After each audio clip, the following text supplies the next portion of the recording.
మన తలదించుకుంటా పరిష్కరించండి కార్మిక ఉద్యోగస్తుల సమస్యలను వెంటనే అఖిల పక్ష యూనియన్ల ఐక్యత అఖిల పక్ష యూనియన్ల ఐక్యత ఈ రోజు జరిగే దేశవ్యాప్త సమ్మెను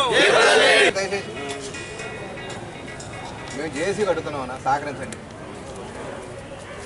ఈ ఒక యూనియన్ జేసీ కడుతున్నాం లోపలికి వెళ్ళినా కొంతమంది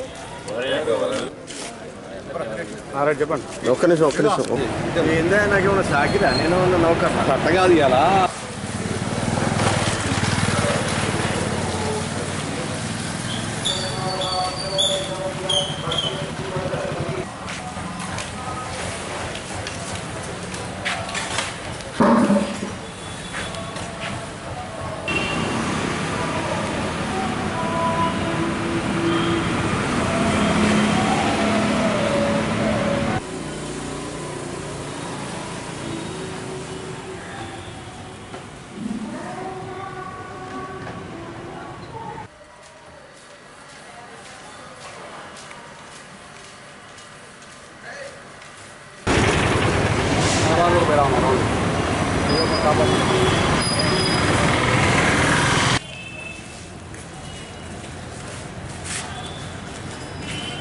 ఈరోజు దేశవ్యాప్తంగా సార్వత్రిక సమ్మె జరుగుతుంది.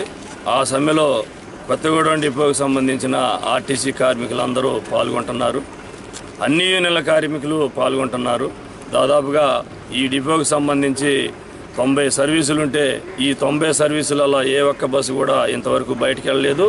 ఈరోజు సాయంకాలం అర్ధరాత్రి వరకు కూడా ఒక్క బస్సు కూడా బయటికి వెళ్ళదు.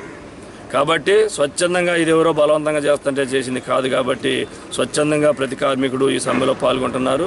కారణం ఏంటంటే ఆర్టీసీ ఏదైతే కేంద్ర ప్రభుత్వం చట్టాలను మారుస్తుందో కార్మిక చట్టాలను మారుస్తుంది. ఆ కార్మిక చట్టాలు ఆర్టీసీ కార్మికులకి విధిబండగా ఉన్నాయి. కాబట్టి ప్రతి ఒక్కరికి తెలిసి వాటిని వ్యతిరేకిస్తూ స్వచ్ఛందంగా పాల్గొంటున్నారు. ఈ సమ్మె 100% కొత్తగూడెం డిపోలో విజయవంతం అవుతుంది.